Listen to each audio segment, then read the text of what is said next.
They burned her clinic, called her a traitor. But what they couldn't destroy was the way she said his name.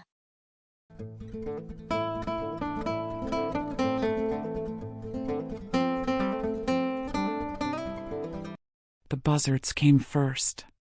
Circling low over the ridge like blackened ash caught in the wind, they turned lazy loops against a sky too bright for comfort. Below them, the desert stretched out like a wounded animal, cracked skin, sunburnt bones, no promise of rain. There were places out here the maps didn't bother naming anymore. What was the point? Wind and rot didn't care what you called them. Cora Whitlock had lived in this nowhere for nearly 5 years. Long enough to stop asking when the next stagecoach would arrive. Long enough to stop flinching at the sound of gunfire. She'd come west with nothing but a satchel of medical tools and the kind of grief that doesn't make noise but never lets go. Her husband had died choking on his own lungs in a Baltimore quarantine tent. Her daughter, the fever took her before sunrise the next day. The city buried them. Cora buried herself. Now she worked from what used to be a military outpost, a crumbling stone building that leaned against the hills like a drunk on his last leg. Locals called it the shack. No one called it a clinic. They just showed up when the bleeding wouldn't stop or the whiskey wasn't strong enough. She never turned them away. Ranchers, drifters, whores, cavalry boys, even men with the stink of fresh crimes on their hands, it didn't matter. The body didn't care who owned it. Neither did she. That morning, she'd pulled a bullet out of a 10-year-old boy's leg, stitched the hole with twine, and sent him home with a lollipop she traded a shotgun shell for last week. The mother had cried. The boy hadn't. Cora didn't cry either. Not anymore. It was just past noon when the horse appeared. No rider. Blood on its flanks. Dust caked in its eyes. The animal was half-crazed and galloping hard, hooves scattering gravel like it was running from hell itself. It staggered through the main stretch of the post, past the watering trough, past the broken steeple that hadn't seen a sermon in 10 years, and collapsed just feet from her door. A crowd formed fast. They always did when something bled. "That ain't one of ours," someone muttered. "Too much red on the saddle." "Apache," another man spat. "Bet my boots on it." Cora knelt by the horse, already looking past it. She saw the dark spatter trailing back toward the ridge. Thick. Fresh. Whoever it belonged to wasn't far off, and wasn't walking anymore. "You going after him?" the saloon keeper asked. "I am," she said, not looking up. "And what if he ain't alone?" "Then I'll die doing what I came here to do," she answered. He shook his head, stepped back like she'd caught something contagious. "You're gonna get us all killed." Cora packed her bag in 30 seconds. Gauze, thread, bone saw, flask of rye, her last clean rag. She mounted her horse and rode without asking for help. No one offered it. The trail was easy to follow. The wounded rarely run straight. Blood dotted the path like black pearls in the dust, winding through the canyons and beneath the cracked sky. After an hour, the land quieted. No birds. No wind. Just the creak of leather and the thud of her horse's hooves against sun-baked stone. She found him under a bluff, half covered in sand. He was young. Maybe 20. Apache, for sure, cheekbones sharp as obsidian, skin the color of scorched cedar. His shirt was soaked in blood, but his hands still gripped the wound like he meant to fight off death with just his fingers.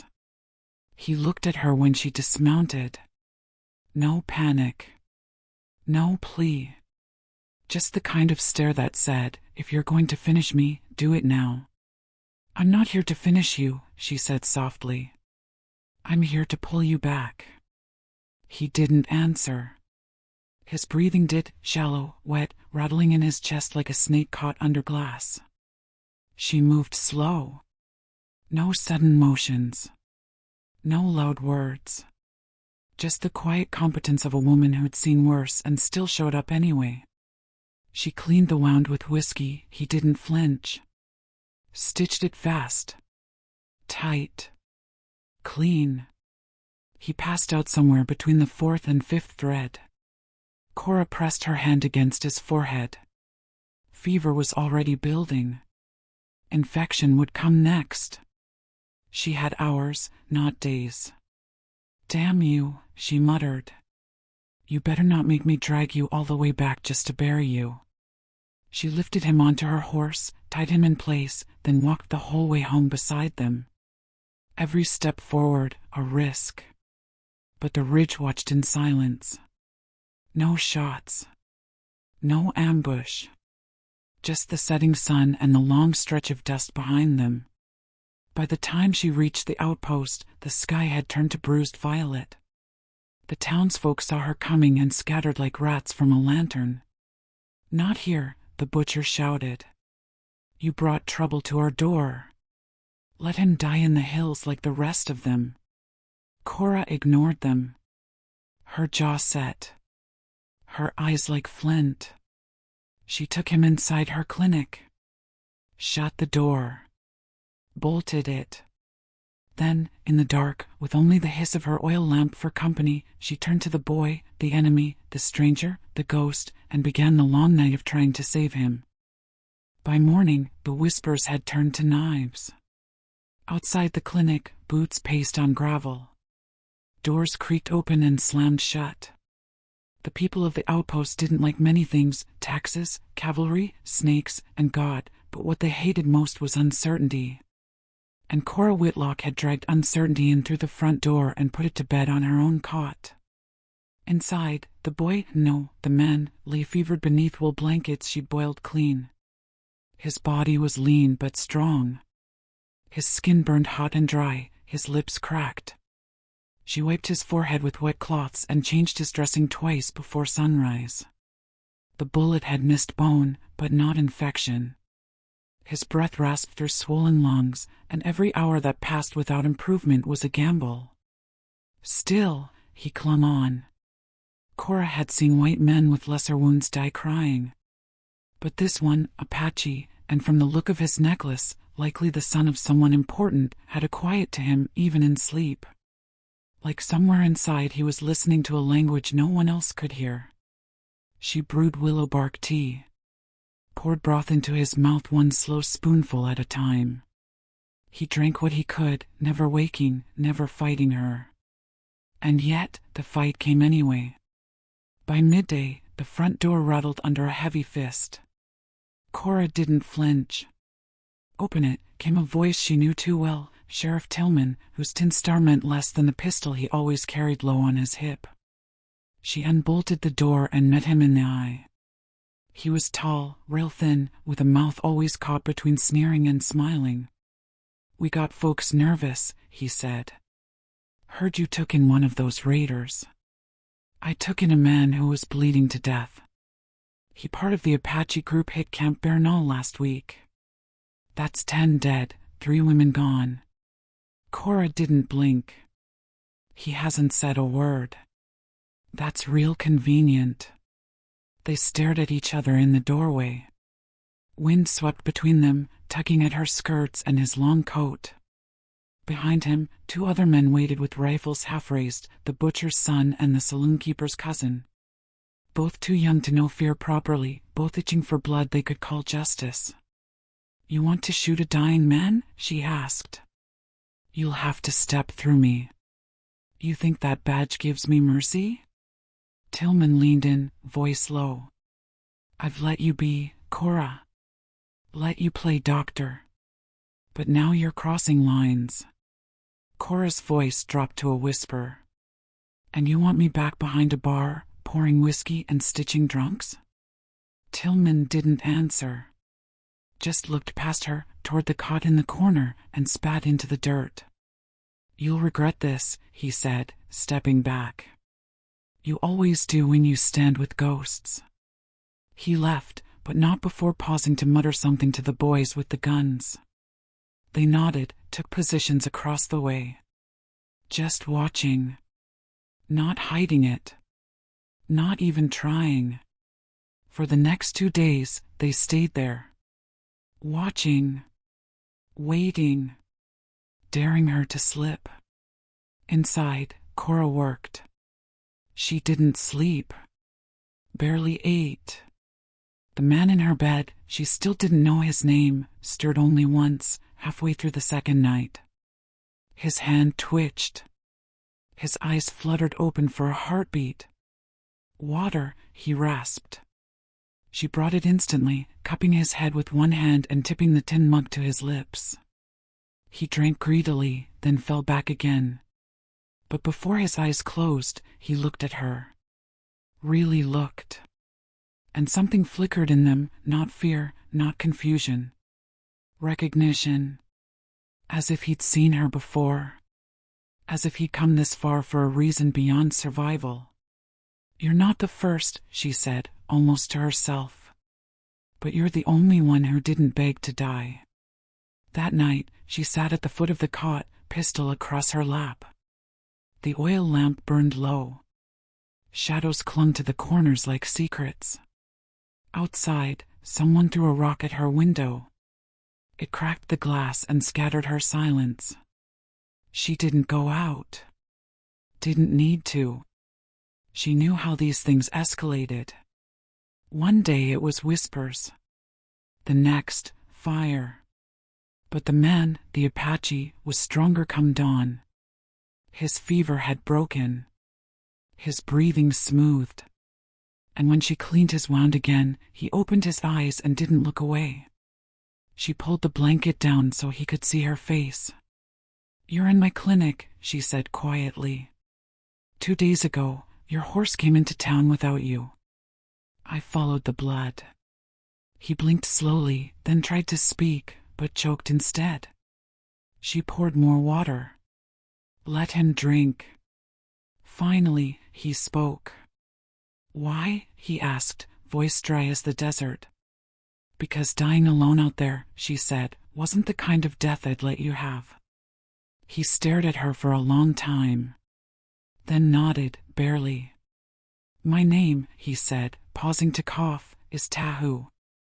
It was the first word between them that mattered. And it carried weight, as if he were handing over something fragile. She didn't ask what it meant. She didn't need to. Outside, the air grew colder. A storm coming, not rain, but something worse. Inside, Cora stitched another blanket across the window. Whatever storm it was, she wasn't letting it take him. Not yet. The storm came, but not in the way the town had expected. No raiding party swept down from the hills. No arrows through the windows or war cries in the dark. Just the wind, sharp and mean, stirring the dust until it bit like sandpaper and turned the air thick with red grit. Folks stayed indoors. Even the saloon, usually open no matter what hour or threat, shuttered its doors. Cora welcomed the silence. It gave her time. Inside the dim, stone-walled clinic, Tahu sat propped against the cot's headboard, face pale but alert. He hadn't spoken much in the 2 days since his fever broke, but his eyes followed her every movement. Not with suspicion, but with something else. A quiet attention. As if watching her was the only thing anchoring him to this world. She made stew from beans, dried meat, and crushed chili. Set the bowl in his lap. "I've eaten worse," he said, voice still rasping but steadier now. She sat across from him on a wooden stool, elbows on her knees. "You should rest." "I've been resting for days." "Because you were dying. And now I'm not." There was a beat of silence. "I should go," he added, eyes drifting to the window, the sky beyond stained orange with dust. "You won't make it a mile," she said. "You can't even stand without shaking." His jaw clenched, more pride than protest. He tried to lift himself, then winced, and Cora was there before he fell, one hand on his chest, pushing him gently back. "No one's hunting you right now," she said. "The wind's too thick for gunpowder. Let that buy you time." I don't belong here. Neither do I, she whispered. That made him pause. In that tiny, weathered room, their truths hovered between them like smoke. He didn't ask what she meant. Didn't need to. She saw it in his expression, he already guessed. A white woman out here, living alone, tending wounds in a building that used to hold rifles and ghosts, it wasn't hard to imagine the pain that drove her to it. He nodded slowly. What do they call you? Cora. A silence passed between them. Heavy, but not uncomfortable. That night, she let him sit by the fire. Wrapped in a blanket, he watched her prepare a poultice with crushed herbs and boiled cloth. She was focused, hands moving without hesitation. Years of experience had stripped her of fuss and pretense. You've done this before, he said. More times than I wanted to. For soldiers? She hesitated. And for the ones they left behind. He looked into the fire. My brother died in the last treaty raid. Cavalry took his scalp. I'm sorry, she said, meaning it. He was 13. Her throat tightened, but she said nothing. They didn't speak again that night. But when she rose from the floor to check his dressing before sleep, he reached out, not to stop her, but to touch the edge of her sleeve. Just lightly. A gesture of acknowledgement. Of something neither of them yet understood. In the days that followed, the outpost returned to its usual routine, paranoia disguised as order. Tillman made another visit, this time alone. He didn't ask about Tahu, just leaned against the clinic's doorway, chewing a splinter of wood and watching Cora boil water like she might confess something if he stared long enough. You've always had a soft spot for broken things, he said. They're easier to understand. He smirked. Man like that'll turn on you the second he can run again. I don't think he will. You'd bet your life on that? She looked up, her hands still. I already did. Tillman left with a shrug, but she felt the tension in his shoulders. He knew something was shifting. And it made him uneasy. By week's end, Tahu could walk on his own, slowly, stiffly. He took to helping with chores when she let him. Chopping wood. Fetching water. Quiet, humble things. He didn't speak unless spoken to, and even then, rarely offered more than a sentence or two. But when he spoke, Cora listened. One morning, she found him staring at her old Bible, lying forgotten on a shelf. You read? She asked. Some. Not that. He picked it up anyway. Flipped through the brittle pages. His eyes landed on a dried flower pressed between the psalms. My daughter put that there, Cora said, voice thin. Tahu looked at her, then the flower. What was her name? June. Beautiful, he murmured, then closed the book carefully. That was the moment it changed. Not a sudden spark, but a kindling. A slow, steady burn lit by shared loss, mutual solitude, and something far older than either of them, understanding. They spoke more after that. At night, by firelight. She told him about Baltimore, about the waves of sickness that emptied homes and filled graves.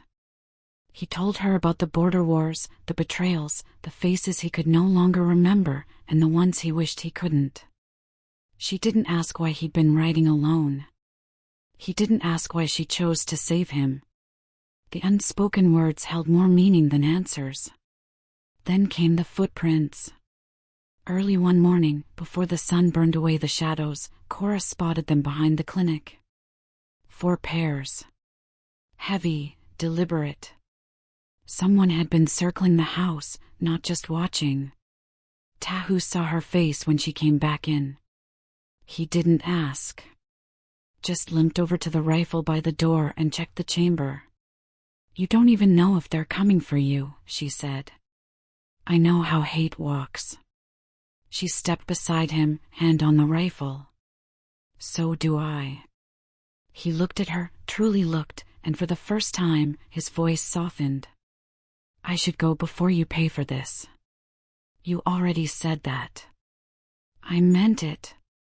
So did I. He opened his mouth to protest, but she touched his arm, not with urgency, but certainty. If they want blood, they'll come either way. I'd rather not let them write the ending. The fire cracked behind them. Outside, the wind picked up again, and with it, the tension that had been building like a coiled spring. But inside, for now, there was still quiet. Still warmth. Still two souls, wounded but not yet broken, sitting at the edge of something neither of them dared name. The days grew shorter, and the evenings colder. Autumn came in the way it always did in the desert, not with red leaves or gentle rains, but with a shift in the wind that made the shadows stretch longer and the nights feel heavier. Fires burned low and steady. Breath fogged the air come morning. And everything, turned a shade more quiet. In the stillness of it all, Cora noticed things. Tahu didn't snore.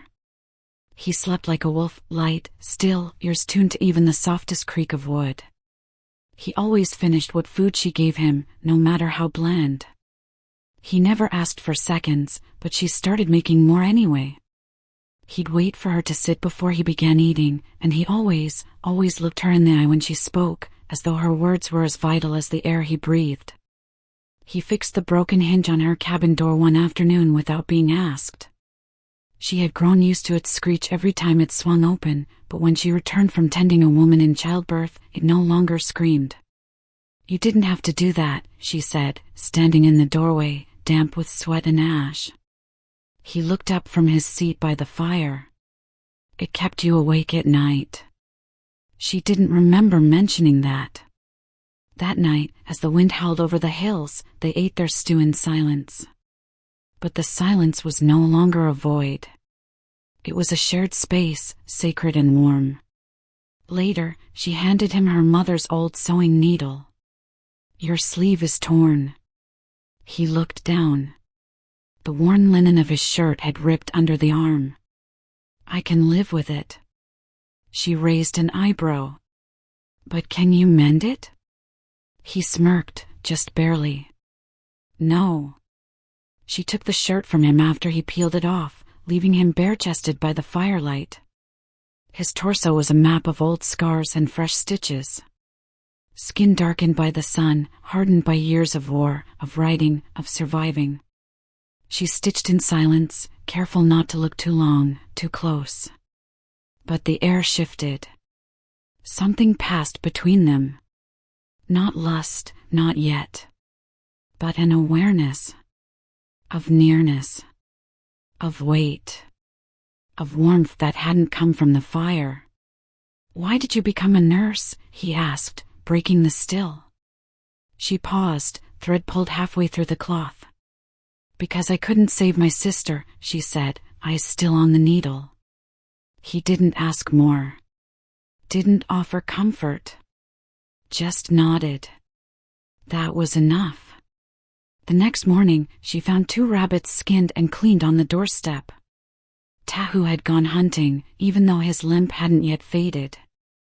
He said nothing about it. But when she cooked them into stew, he took a second helping for the first time. In return, she handed him a bar of soap. You smell like mule sweat and regret. He grinned, a real one this time. Lopsided and quiet. Better than smelling like death. They developed rhythms without speaking of them. He chopped wood. She washed the linens. He started the fire.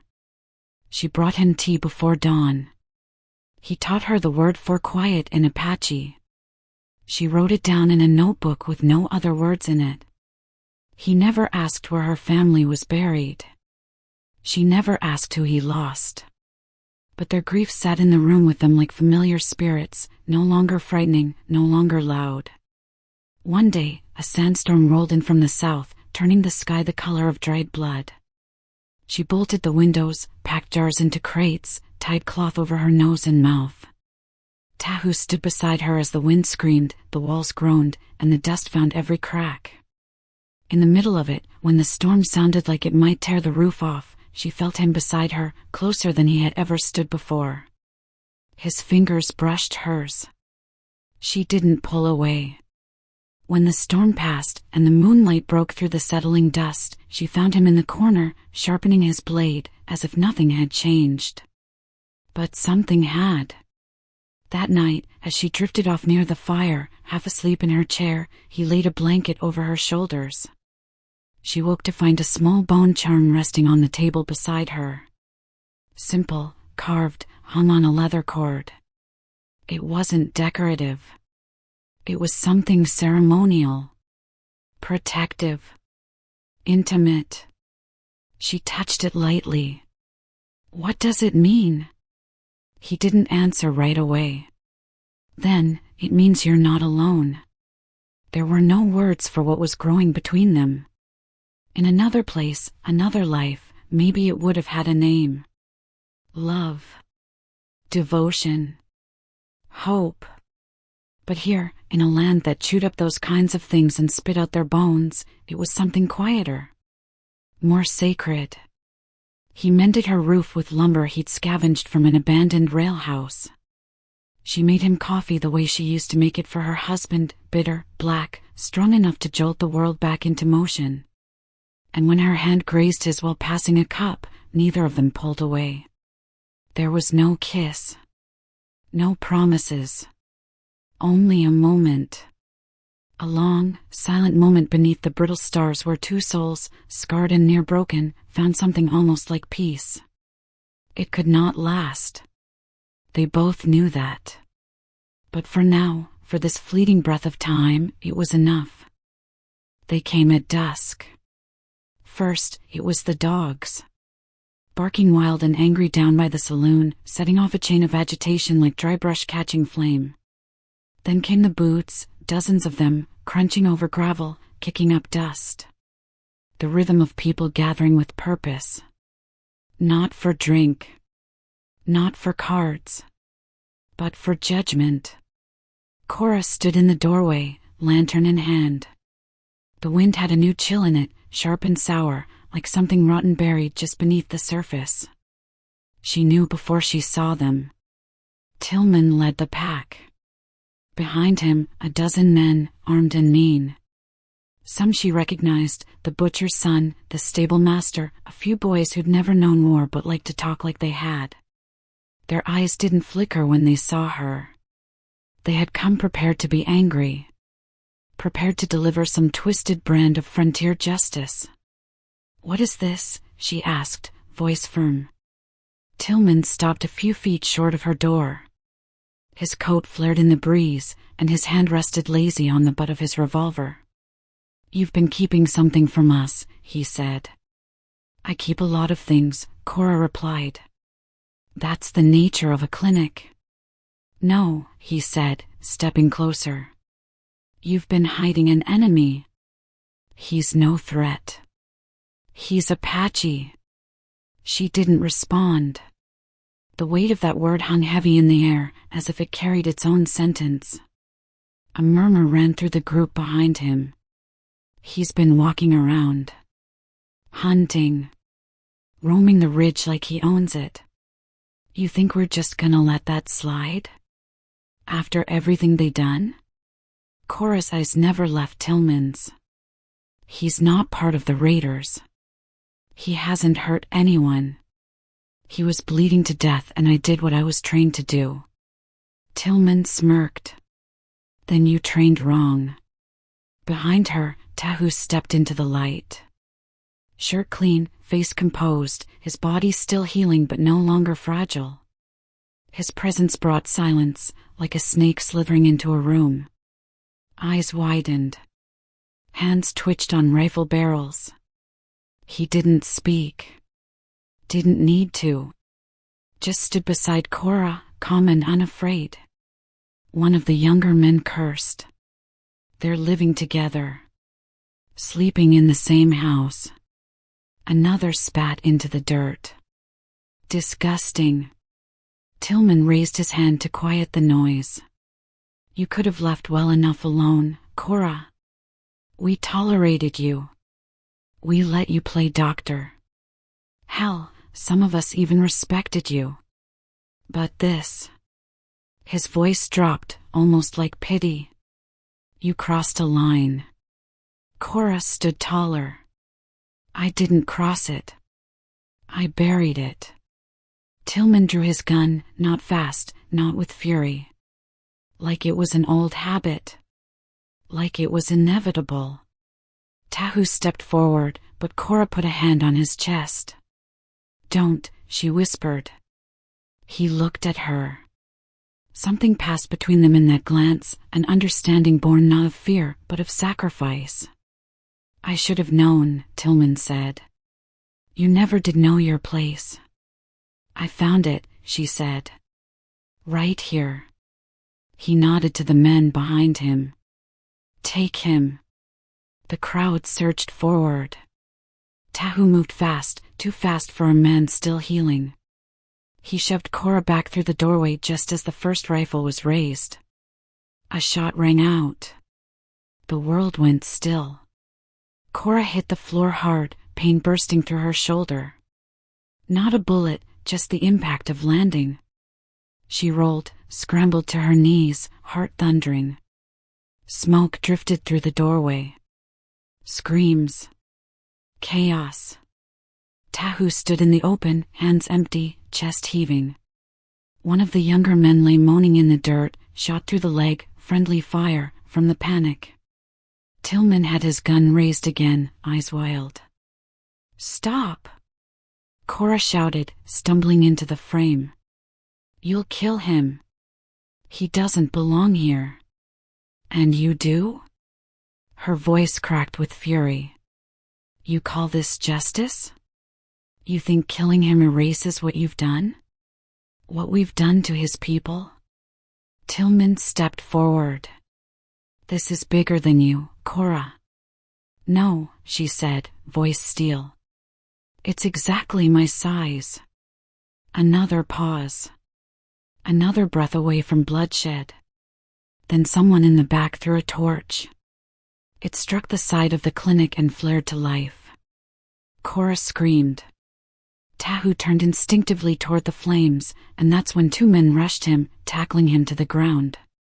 His head struck the corner of the stone wall. Blood bloomed from his temple. Cora ran to him, hands trembling, pushing the men away, but a rifle butt slammed into her ribs. She collapsed again, gasping for air. Bind him, Tillman shouted. And take her out back. The men obeyed. Ropes. Blood. Kicks. Dragging. She couldn't stop them. Could barely see. The last thing she remembered before darkness took her was Tahu's voice, faint, slurred, but still alive. Cora. They locked her in the stable. No doctor. No bandages. No explanation. Night fell like a sentence passed. She lay on the straw, cheek pressed to the cold earth, every bone aching. And somewhere in the distance, she heard the sound of drums. Not from the town. From the hills. Faint. Rhythmic. Coming closer. And she knew, in her gut, that what they feared was coming true, not because of who Tahu was, but because of what they had done. She curled tighter into herself, whispered through cracked lips. Please, let him live. The wind over Dry Creek Ridge hadn't changed. It still whispered across the hills like breath through tall grass. Still carried dust and the smell of wild sage. Still made the old chapel's rusted bell creak softly, even though no one rang it anymore. Cora stepped out from the little farmhouse, now gray and leaning. Time had thinned her frame, carved deeper lines around her eyes, made her hair silver and soft. But in her gaze, steady, searching, there was still that fire. Still that ache that never dulled. 40 years. That's how long it had been since the night they dragged Tahu from her arms and burned her clinic to the ground.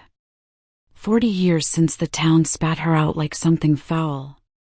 Since she was sent away, half dead, into the arms of a world that didn't want her but couldn't quite kill her either. They said he died.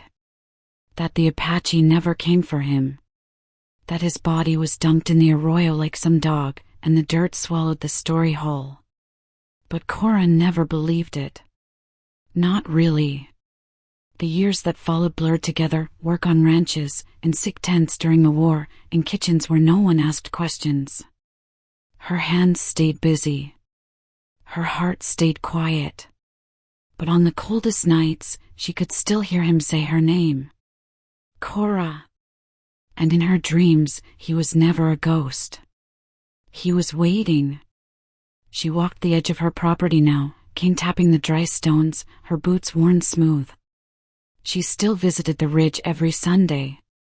Still left flowers, sage and yellow primrose, by the old sycamore where he once sat sharpening his blade.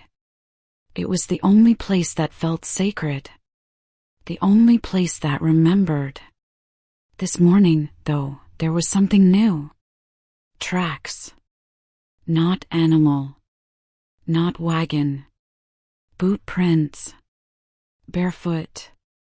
She knelt slowly, knees creaking. The prints were wide. Flat. Familiar. Her heart stuttered. She followed them through the brush, down past the dry riverbed, until she saw him. Standing beneath the sun. Still. Alive. Tahu. Older, yes. Hair streaked with white. Scars across his jaw. But it was him. The way he stood, calm, grounded, like the earth listened when he breathed. He turned at the sound of her steps. And for a long moment, neither of them said a word. Tears blurred her sight.